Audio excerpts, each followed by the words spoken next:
Dear friends, ഇന്നൊരു തണുത്ത എരിവുള്ള ഒരു മുസംബി ജ്യൂസ് ആയാലോ?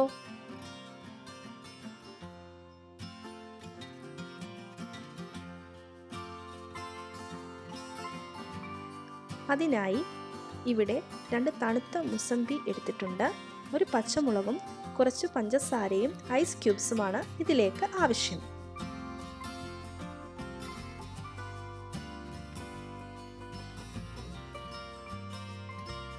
ഇത് കട്ട് ചെയ്യുമ്പോൾ വട്ടത്തിൽ കട്ട് ചെയ്യുക. ആദ്യം മുസംബിയുടെ 2 വശവും റിമൂവ് ചെയ്ത ശേഷം ഇതുപോലെ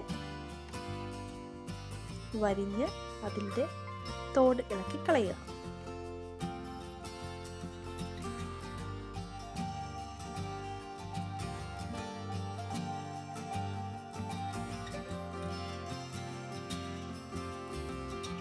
നാട്ടിൽ കിട്ടുന്ന മുസംബി ഇളം പച്ചനിറത്തോടു കൂടിയതാണ്. അതിന് പുളി കൂടുതലായിരിക്കും.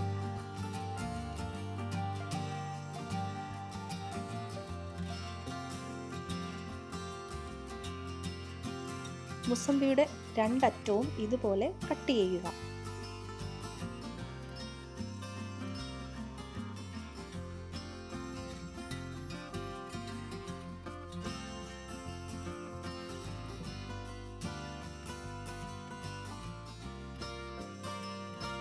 മുസംബി ഇതുപോലെ വട്ടത്തിൽ കട്ട് ചെയ്താൽ അതിൻ്റെ അകത്തുള്ള കുരു റിമൂവ് ചെയ്യാൻ എളുപ്പമായിരിക്കും.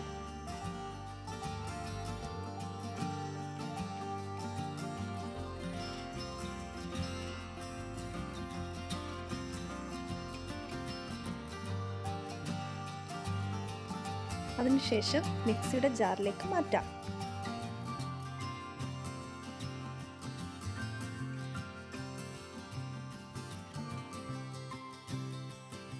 അതിലേക്ക് ഒരു പച്ചമുളക്, ഇവിടെയുള്ള പച്ചമുളകിന് എരിവുള്ളതിനാൽ ഒരു പച്ചമുളക് ഞാൻ ഇടുന്നുള്ളൂ. ഒരു പച്ചമുളകും കുറച്ച് പഞ്ചസാര, പുളിയുള്ളതിനാൽ കുറച്ച് പഞ്ചസാരയും കൂടി ഇതിലേക്കിട്ട് നമുക്ക് അടിച്ചെടുക്കാം.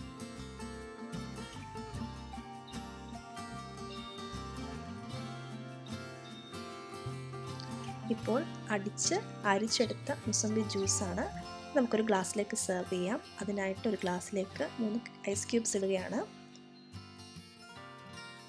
അതിലേക്ക് തണുത്ത ജ്യൂസ് ഒഴിക്കാം.